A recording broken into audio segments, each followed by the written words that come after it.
I'm a clinical audiologist at the Williamsville branch of Buffalo Hearing and Speech Center. I test hearing and balance and auditory processing and help people with hearing aids through every stage of life. Oh my goodness, there's so many memories. There's lots of years of lots of people.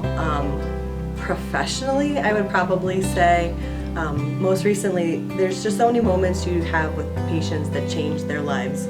Whether they're telling you, these hearing aids helped me from getting a divorce, to, grandma finally was able to hear what we were saying and be a part of the conversation. I had a patient the other day who hadn't worn hearing aids in probably 20 years, and we put new hearing aids on him, and he said, "Did you know there's music at Lowe's?" And I was like, yeah, a lot of the stores play music throughout the store. And he's like, I went into Lowe's and it was like a party was going on in there. And I was like, yeah, there's a party, Ken, there's a party.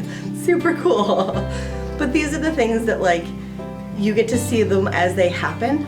And so some of those things are really wonderful and some of those things are really kind of heartbreaking. Like to see a 7-year-old 1 year and then 5 years later they're thinking about different things, or seeing a 60-year-old this year and then watching their family help them in different physical ways later on in their lives. It's both the best and the worst. You get to see them grow, but sometimes part of growing is heartbreaking and heart-wrenching.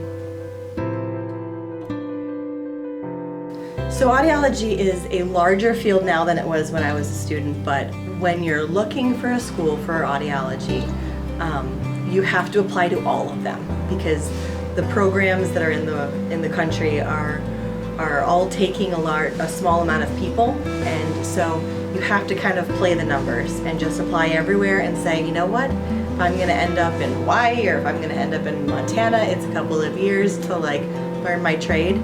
But also I would say, don't go into audiology thinking you know what part of audiology you're going to come out in.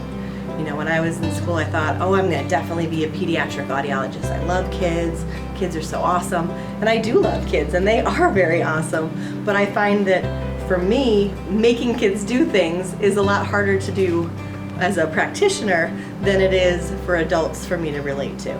So while I enjoy the kids, pediatrics is not my favorite part of the field, because it's harder for me to make them complete the test and do this stuff all the time. Whereas patients that are adults will just raise your hand when you hear the beep, So it's been a challenge, and it's been a great path to be on.